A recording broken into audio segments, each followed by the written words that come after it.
Henri Gréville, la valse mélancolique. Je vous assure, disait Stanislas en allumant un cigare, qu'on peut très bien se trouver aimé tout d'un coup, un beau jour, sans l'avoir voulu, sans avoir rien fait pour exciter autre chose qu'une bonne affection bien prosaïque comme la nôtre. Non, tout le monde n'est pas aussi prosaïque que vous, mon cher ami. Et puis tout le monde n'est pas marié à une femme charmante. Et je vous assure que lorsqu'un homme se trouve aimé d'une femme, il y a bien quelque peu de sa faute. Une nuance involontaire dans la voix, un mot de simple galanterie, peut-être qu'on aura laissé tomber dans une circonstance que lui prêtait une importance particulière. Peu de choses, c'est possible, enfin, quelque chose.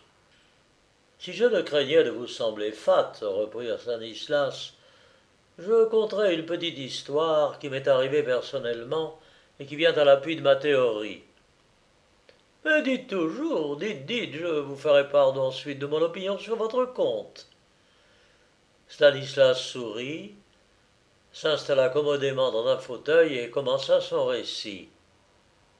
J'avais 20 ans, j'étais fiancé depuis un an à ma chère Stéphanie, et ma mère avait exigé que cette année d'attente fût employée par moi à parcourir l'Europe.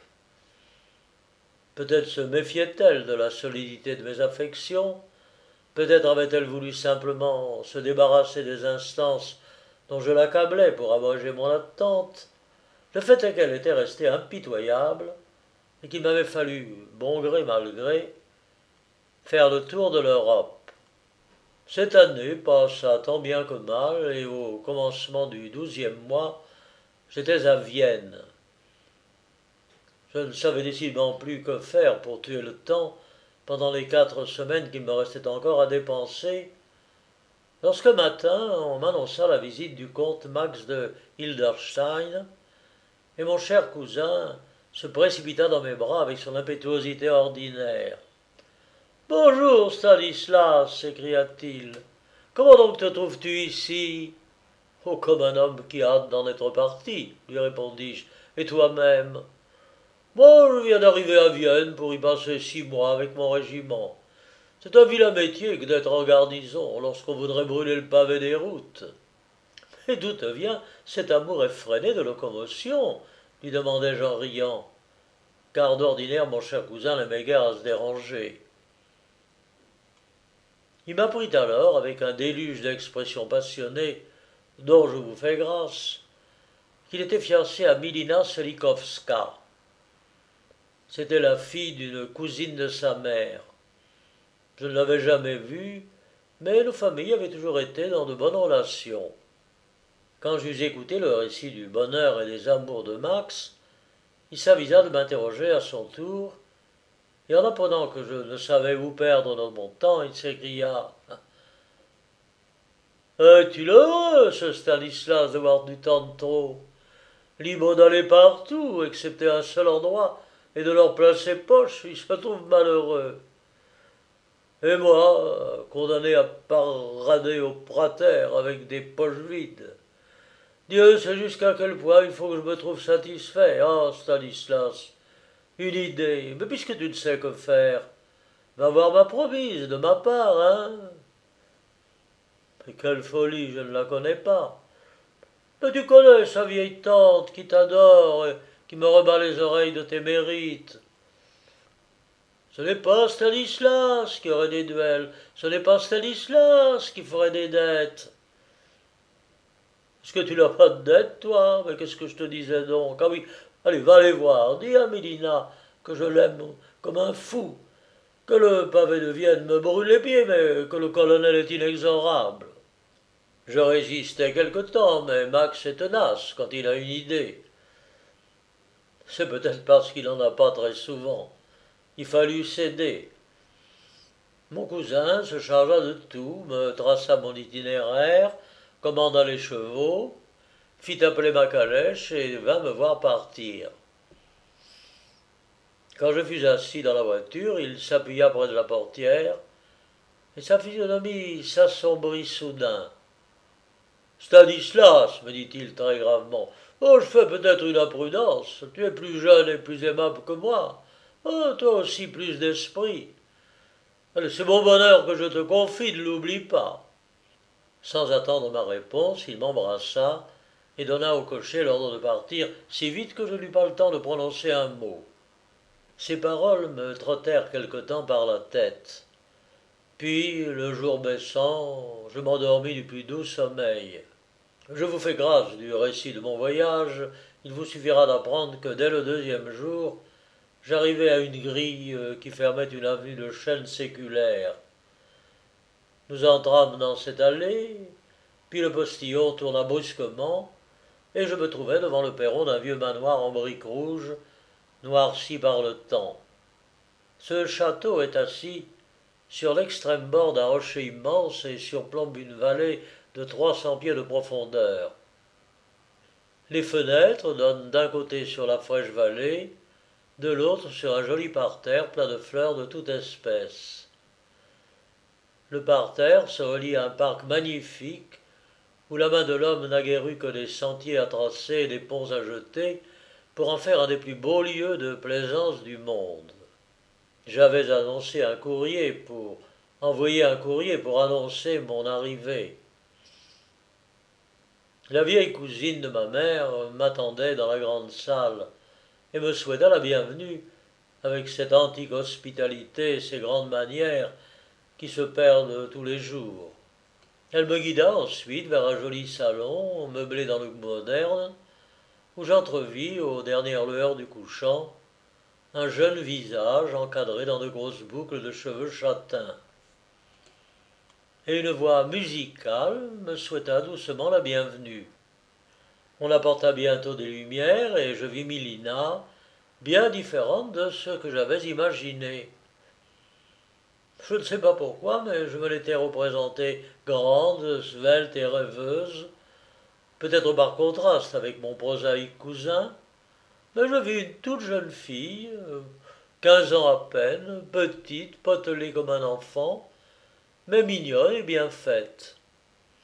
Un visage rond avec un sourire à fossettes, des dents irréprochables, des joues roses, et par-dessus tout cela des yeux bruns immenses qui souriaient presque toujours, même quand la bouche était sérieuse. En voyant la jeune fiancée si enfant encore, je me sentis tout de suite à mon aise avec elle, et je lui transmis immédiatement le message de mon cousin. Elle le reçut sans embarras et répondit en riant « Ah, ce bon Max, comme cela lui ressemble. Je l'aime bien aussi. Il a bien fait de vous envoyer. » Le lendemain matin, je fus réveillé par le gazouillement des oiseaux dont le parc était rempli. C'était vers la mi-septembre. Les grives s'ébattaient joyeusement dans les vignes, les abeilles bourdonnaient dans les parterres. Il y avait partout surabondance de vie. Je sortis du château et je me dirigeai vers le parc. Au détour d'un massif de sorbiers, je me trouvai nez à nez avec Milina, qui portait, dans un coin de sa robe blanche relevée sur son bras, toute une gerbe de fleurs.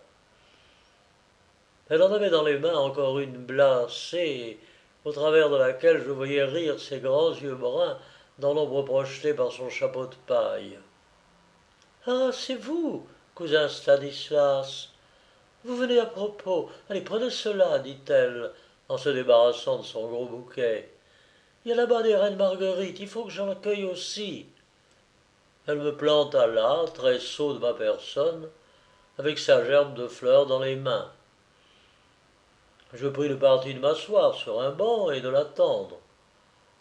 Un instant après, je la vis revenir chargée de fleurs de toutes nuances.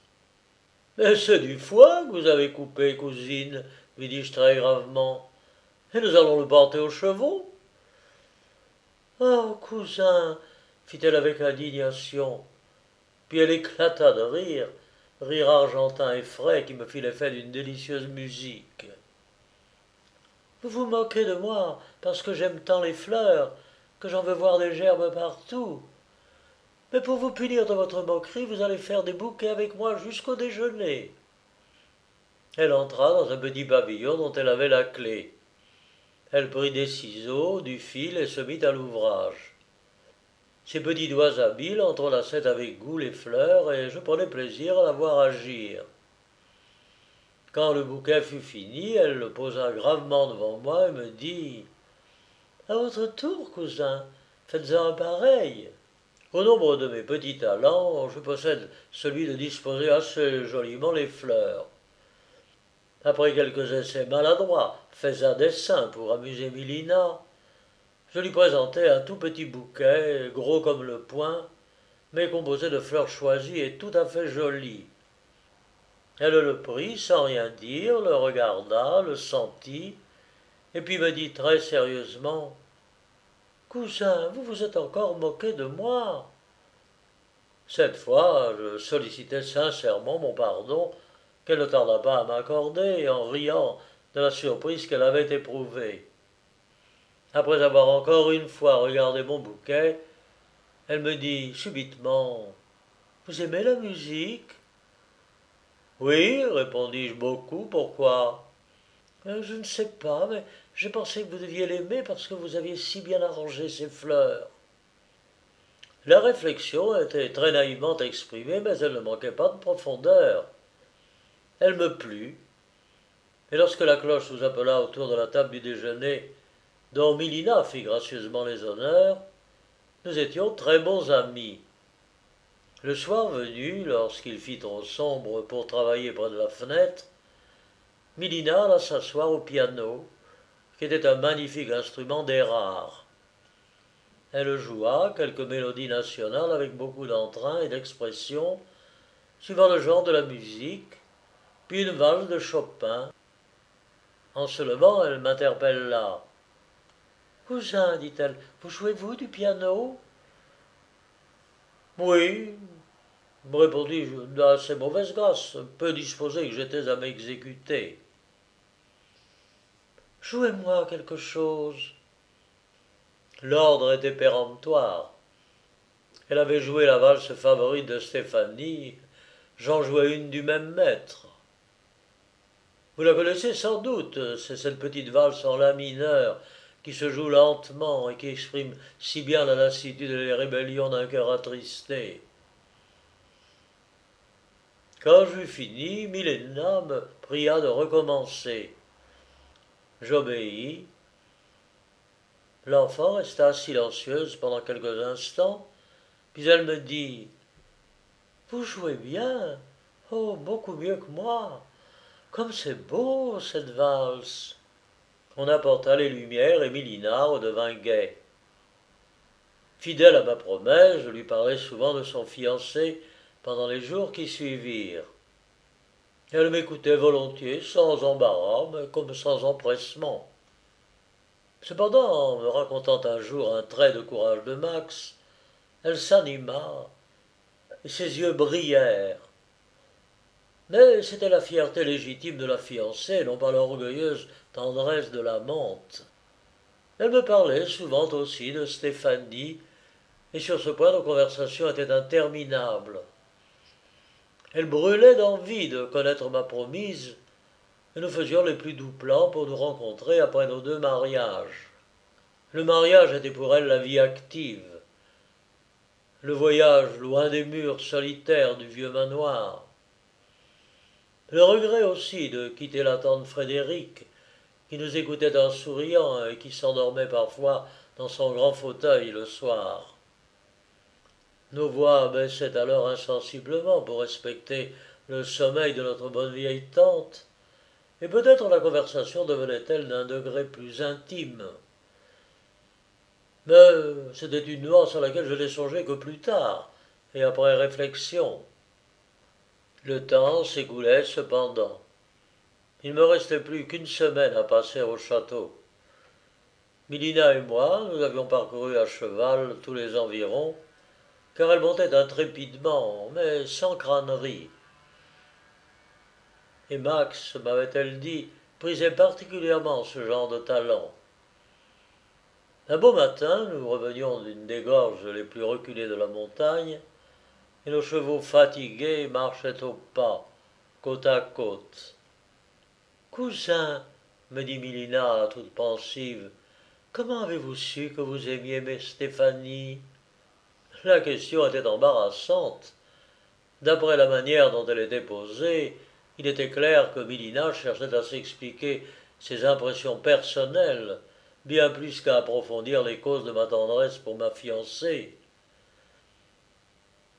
J'hésitais un moment, puis je lui racontais tout simplement ce qui s'était passé depuis le jour où j'avais trouvé Stéphanie en pleurs sous le grand oranger de la terrasse, essayant de lire à travers ses larmes le dernier chant de Jocelyn. Ma petite cousine m'écoutait avec attention. Et Stéphanie, reprit-elle, vous aime comme j'aime Max? C'était plus embarrassant encore. Comment comparer l'amour de ma fiancée avec l'amitié d'enfant qui attachait Mélina à son futur? D'un autre côté, je craignais d'éveiller dans l'esprit de la jeune fille l'idée de cette immense différence morale entre elle et Stéphanie. Je pris le parti de répondre évasivement. Ma chère cousine, lui dis-je, c'est ce que vous pourriez savoir seulement si vous aviez éprouvé autant de traverses dans votre affection que ma fiancée et moi. Que Dieu vous préserve de cette science, ajoutai-je en lui tendant la main. Elle la serra énergiquement, puis fouetta d'un double coup de cravache son cheval et le mien, et 2 minutes après nous luttions de vitesse en riant sur la route unique qui menait au manoir. Le soir de ce jour-là, la lune se leva vers 8 heures. Nous étions tous deux à la regarder dans l'embrasure de la grande fenêtre dont la partie supérieure était ornée d'un treillage naturel, formé par une vigne et un rosier blanc qui grimpaient le long du mur extérieur. Le parterre nous envoyait ces émanations pénétrantes particulières aux plantes d'automne. La tante Frédéric sommeillait depuis 1 heure dans son gros fauteuil. Mélina, pensive depuis quelques instants, me dit soudain à mi-voix, cousin, jouez-moi cette valse que j'aime. J'ouvris le piano et lentement, avec toute mon âme, car j'étais tout entier au souvenir de ma bien-aimée absente, je jouais la valse mélancolique. Quand j'eus fini, je retournai vers la fenêtre.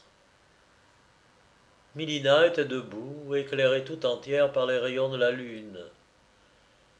Ses grosses boucles brunes encadraient son visage d'enfant, transfiguré en ce moment par je ne sais quel rayonnement attendri.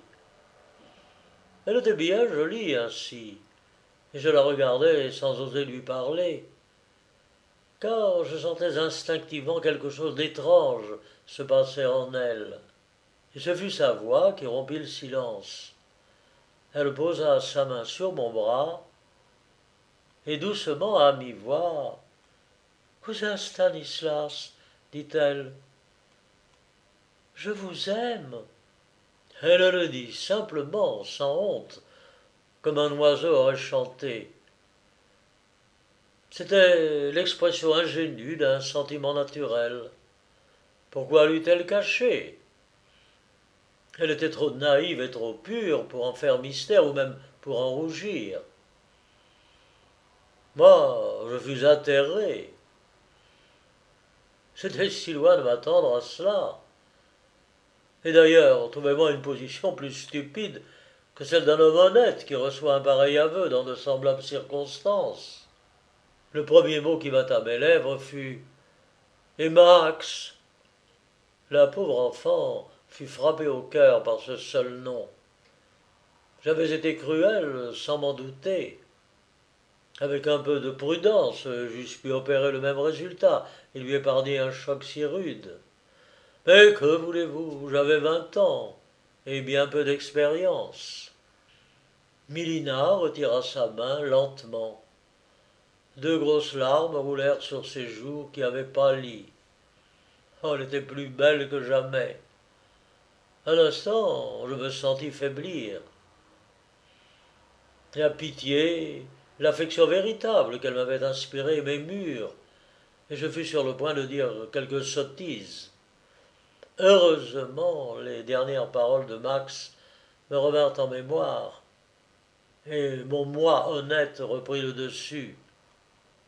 Pendant cette lutte d'un instant, Mélina m'avait bien regardé, comme pour graver mes traits dans sa mémoire. Quand je relevai les yeux, elle sortit de la salle sans prononcer un mot. La tante se réveilla. Il était temps, et je la quittai sous prétexte de fatigue. Comme vous le pensez, je dormis peu cette nuit-là.